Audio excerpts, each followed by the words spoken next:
All right, we've got the matchup in the quarterfinals of the Australian Open that we all wanted.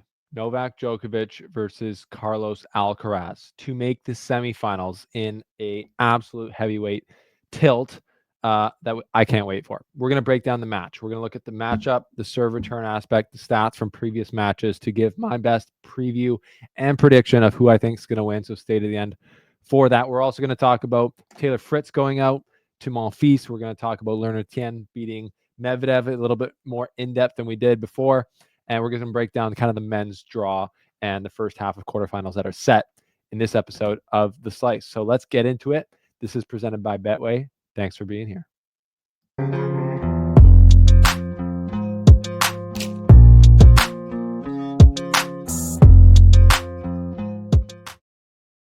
All right, people, we've got lots to talk about, including Djokovic snubbing the interview after his latest match. And we're going to talk about why he did that and react to that. But if you're new here, thanks for being here and subscribing, helping us get to 20,000 subscribers. That is our goal, and you can help, and we appreciate that.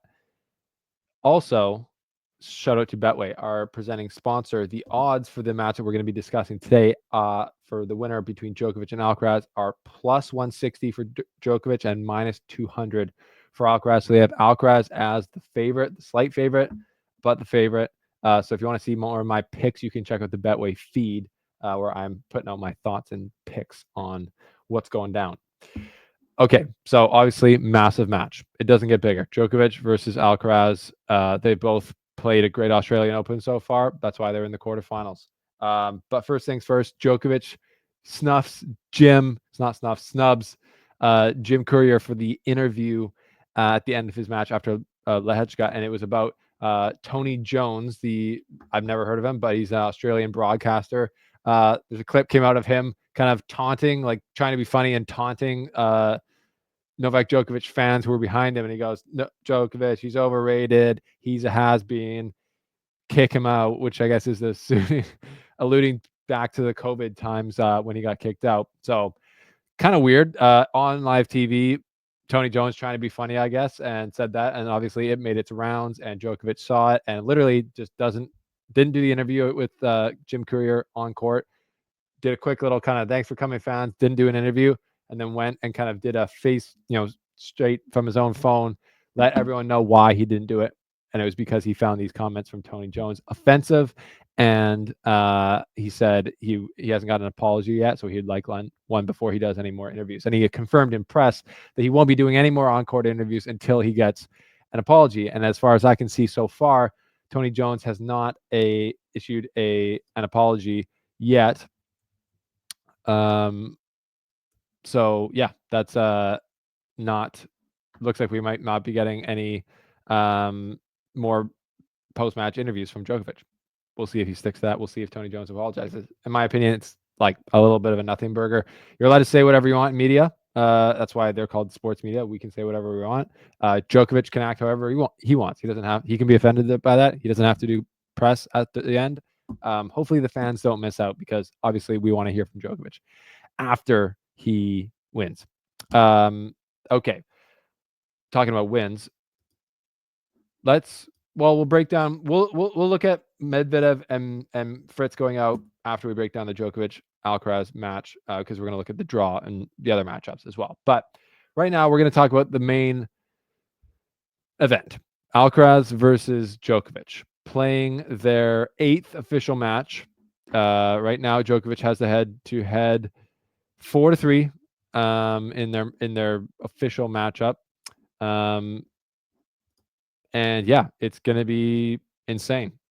We're so lucky to see this again at the beginning of this tournament. It's a bit insane to see Djokovic and Alcaraz in the same quarter, but at least we thought guaranteed us being able to see them play again, which was, as long as Djokovic is around, you need to be taking these matches.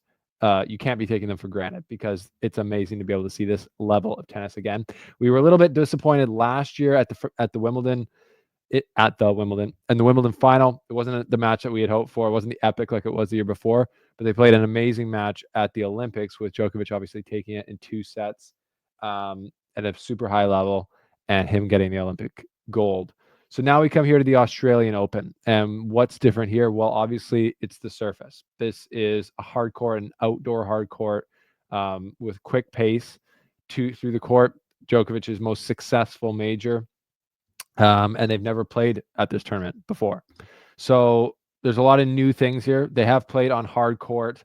They've played on hard court twice. 2023, they played at the Cincinnati Masters in the final, Djokovic winning that. And 2023, they also played in the Nitto ATP finals indoor. And Djokovic kind of like crushed Alcaraz in that one, 6-3, 6-2. So will those matches play a factor into this one? Probably not, because one of the crazy things about this matchup is that it evolves so quickly. Every time they play, Alcaraz is like 3 or 6 or a year, months older, and he's better, and he's more mature, and he's bigger, stronger. Like he's evolving so fast that this matchup evolves every time they play. So going back to 2024 Wimbledon final, or the Olympics, has that much changed? Probably not. Like those are pretty good, I would say, indicators of where the players are at. But Alcaraz has tried to beef up his serve a little bit. He's got a slightly heavier racket, as has been talked about. So we're going to break down some of the stats around serving from those matches going into this. So number one key, I think, in this match is going to be the serve return. Not that crazy to say that, I don't think. The serve return on the hard court, on the fast court, is going to be ultra important, because backing up a little bit further from that, the bigger picture here is both of these guys, this is a very even matchup, I believe, because if it's on the Australian hard court and because Djokovic is looking good at this tournament. He started a little bit slow. He spent more time on court than Alcaraz. He's struggled a little bit more in the matches, but the last two against the Czechs, he's looked great, and he's moving great for 37 years old. It's unbelievable. But since the match is close, whoever can impose himself more and play a better game is probably going to win, and that's usually the case when it's a very close matchup. But the serve return is going to have a big part of that, because if one guy doesn't serve well, the other will be all over them. So whoever can serve better will probably be able to be on the aggressor in more part of the match, and depending on how long the match goes, that's going to be super important. So Djokovic's best returning is on hard court and at the Australian Open. This is his best court, Rod Laver Arena. So that's going to be important, I think. Even at Wimbledon, obviously Djokovic is amazing at Wimbledon as well, but the serve return at Wimbledon, especially 2024, was good for Alcaraz, and Alcaraz's serve did damage there. If Djokovic has a chance to overwhelm Alcaraz with his return, you'd think it's got to be on this court at this tournament. At Wimbledon, so Carlos's first serve win percentage is going to be key. I think it's always, all players want to be winning lots on their first serve. And at Wimbledon last year, he won 83.9% of his first serves. At the Tour Finals in 2023 on an indoor hard court, he only won 61.7% and lost that match to Djokovic. Carlos Alcaraz's highest first serve win percentage for his career is on hard, not grass, interestingly enough. And he's been at well over 80% on his first serve win in the last 3 matches, which is very high. He's had a higher average first serve win percentage at the Australian Open this year than Djokovic has. So you could say that Alcaraz has been more dominant behind his first serve than Djokovic has this tournament, at least. So will that translate into their match? That's going to be a match day revelation. It's how good these guys play on the day. But it's going to be key. Djokovic is going to want to put pressure and get into Alcaraz games and break him, obviously, and get Alcaraz frustrated, as we've seen him get sometimes. And Djokovic, I would think, is going to want to not allow this to be a super physical, super grueling match. So if he can return, get into Alcaraz's service games, push him off the baseline, and come forward on his terms, that's going to be key for Djokovic, because at Wimbledon, he came forward a lot more than Alcaraz did, but it was a lot of the times it was not on his own terms. Alcaraz was bringing him forward with slicing low, either slices to his backhand, which kind of brought him forward, or drop shots. And then Djokovic is at the net when he doesn't want to be, and that resulted in him having a lower win percentage on those points than Alcaraz. So yeah, the return is going to be super key for Djokovic and Alcaraz. They're both great returners. Djokovic is the greatest of all time.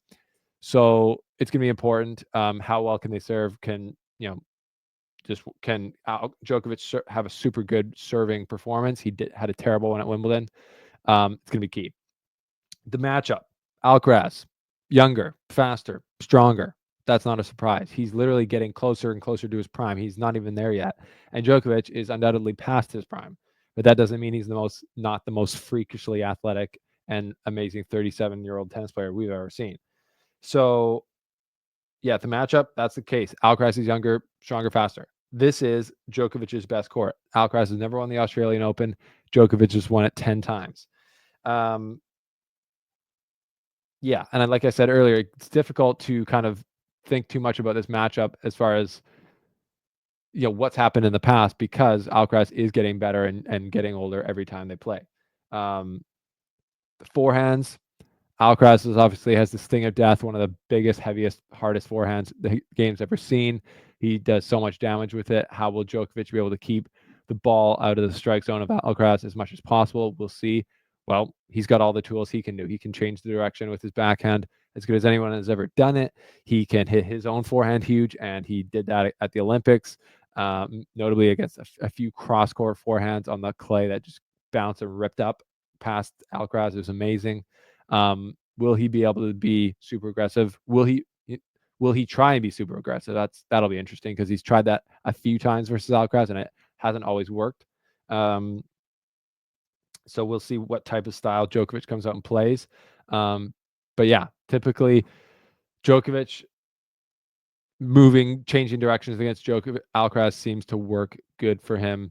Seems to be, I think Djokovic wants to be the first one changing direction. If Alcaraz doesn't like to go up the line as much with his forehand, but if he's the one changing direction, then Djokovic is the one reacting. And I don't think Djokovic wants to be. Just from what I've seen in the last few matches, he doesn't want to be the guy reacting to Alcaraz all match long. Because that brings us then into the third key, which is the physicality. Djokovic has had three and a quarter more hours on court than Alcaraz so far at the tournament. So that's over a match usually. More time on court than Alcaraz. He's 37 years old. Alcaraz is 22. Can Djokovic chase down drop shots and defend for 4-5 sets? It depends. Is the match going to be at night or during the day? I don't know. You would think at night, but you really never know. Sure, Alcaraz is saying, let's do it during the day. Sure, Djokovic is saying, let's do it at night. So it'll probably be at night. But the physicality, the meter there, you think has to go to Alcaraz. But if Djokovic can play a really good first set, win the first set, win the second set, like it's matches don't have to be physical on this court if Djokovic plays his best and he really takes the racket out of your hand with his precision. So we'll see. So a lot of times I do big predictions in these videos and I name them why Alcaraz will beat Djokovic or whatever. I was right at the Wimbledon last year. I was wrong the Wimbledon the year before. I really don't have a good sense on this one. So that's why I'm kind of just leaving this as a preview. But if I had to predict, I would say Alcaraz in 4 or 5 in a grueling match. I do think if this goes the distance, the younger Alcaraz, who has done it before, he's won majors, he's beaten Djokovic in the final of majors before multiple times. I think he's, I still believe him as a 5-set game. When it goes 5 sets, he's the most resilient player on tour right now as a percentage of the total times it's gone to 5. I believe he's like 8 and 9. Obviously, Djokovic has been in these situations way more than Alcaraz, so he has the experience factor. Djokovic also has maybe a little less riding on him, a little less to play for. Maybe Alcaraz feels pressure from wanting to complete the career Grand Slam here at the Australian Open to win it for the first time. This is just a quarterfinals. So we'll see. But yeah, my prediction would be Carlos at 4 or 5, but this is going to be a super intense match. I hope for a good one. And yeah, I'm going to, selfishly, I hope it's during the day so I don't have to stay up as late to watch it, but I'm going to watch it no matter what, because it's, there's finite amount of matches like this left where we're going to see Djokovic versus Alcaraz. That's just in the tennis history. You have to watch these matches. So anyways, there's a preview of the quarterfinal between Djokovic and Alcaraz. Now let's look at the others that are here, because there's another there's another quarterfinal set on the bottom. We've got Tommy Paul into the quarterfinals to play Alexander Zverev. Tommy Paul, Brad Stein, his coach, friend of the show. That's a great result for them. He's now going to be, live rankings, they showed that he was top 10, but it's going to depend how the rest of the tournament goes. But yeah, Tommy Paul has an incredible record against the Spanish players on tour. You can look it up. I don't know the stats, but it's insane how many times he's beaten Spanish players. He beats Carballes Baena fairly easily, and then he just absolutely dog walks Davidovich Fokina 6-1, 6-1, 6-1. I would have much rather that have been Mensik or Felix Auger-Aliassime that he's playing there, but for Tommy Paul, that's great. 3 breadsticks, and we're out of here. He also beats Carballes, like I said, Carballes Baena with a bagel. So it's Tommy Paul Bakery. The last 4 sets he's played.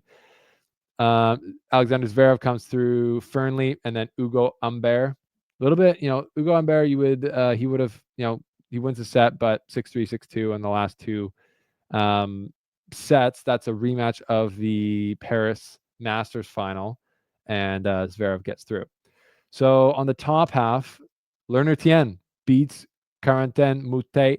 So I looked a little bit more into Lerner Tien after he beat Medvedev, which is, amazing. He beat, on the way there, he qualified. So he beat Barrère, Fikovic, and Kovalik on the way. Then he beat Ugo Carbelli in 4 hours. And then he beats Medvedev in almost 5 hours. And people have said that Lerner Tien plays in a Medvedev style. He's a left-hander, and he plays a game that's a lot about waiting to make the right move, counterpunching, using people's pace against them, and playing a little bit of a quirky style. So yeah, really cool to see a 19-year-old, make a break like this into the 4th round. So he's into the 4th round. He beat Medvedev. That's a huge upset. More of a disappointment for Medvedev. So we'll see. The tough thing is backing it up. And Tien, luckily for him, was playing a guy Moutet who's maybe a little easier to beat, but still, Moutet is a very good player, and Tien was able to back it up when many don't after they get a big win like that, especially being so tired. So he'll play Sonego, who beat Joao Fonseca earlier, and then he's beaten Marojan. So this is a great result for Sonego. Ben Shelton beats Musetti, which is a good win for Shelton there, the lower seeded player in that matchup. That's a good win. And Monfils beats Fritz. Now, this is a tough loss for Fritz. Obviously, Gael Monfils has played amazing lately, winning in Auckland. But Taylor Fritz, the 4th seed, that's a match he's going to want to win. He gave huge credit to Monfils. He said he played an amazing match, but at the end of the day, you see the win percentage. Taylor Fritz was winning through the first 2 sets, and then Gael Monfils kind of took over, won the last 3 sets, and played great, amazing tennis. Looking at the stats here, the 24 aces for Monfils, just serving huge, 82% win on first serve, 68% on second serve. Like Fritz said, he just couldn't read anything. That's incredible serving stats. Winners, 58 winners to 38-4 on forced errors. Like that's just super high level tennis from Gael Monfils. So the 38-year-old he's not beaten Djokovic. He's never going to beat Djokovic in his career. I think he's lost 18 times in a row, but he's having a renaissance. And shout out to Gael Monfils as well, because he gave an amazing answer, which was, like, do you dream of winning a Grand Slam? He's like, no. He's like, my dream, my goal. Or they're like, do you have a goal of that? And he's like, no, my goal is to have an unbelievable family. I want to have lots of kids. I don't want to live life tennis and play good tennis, but I don't really think about winning a Grand Slam, which I thought was a very legit answer. Winning Grand Slam is for a very select few amount of people, and Monfils seems to have his priorities straight in life, which is cool. Okay, let's go to the top, though. We've got some big matches tonight. Sinner versus Holger Rune. Sinner's through. He's been cruising so far. He spent less than 7.5 hours on court. That's less than any of the other big favorites in the 3 matches. But to be fair, that's slightly less than Alcaraz, and Alcaraz has actually played 4 matches. So Holger Rune comes through Kecmanovic. Holger Rune has been on court for a while. He's been on court for 10 hours through the 3 matches. So 2.5 hours more than Sinner, and it was already an uphill battle. So how will that go? I don't know, but it's just good to see Sinner and Rune playing, because Rune has wanted to be in that top tier with Sinner and with Alcaraz. And a lot of people thought he would be, but he's the 13th seed right here. So upset opportunity for Sinner or for Rune, obviously.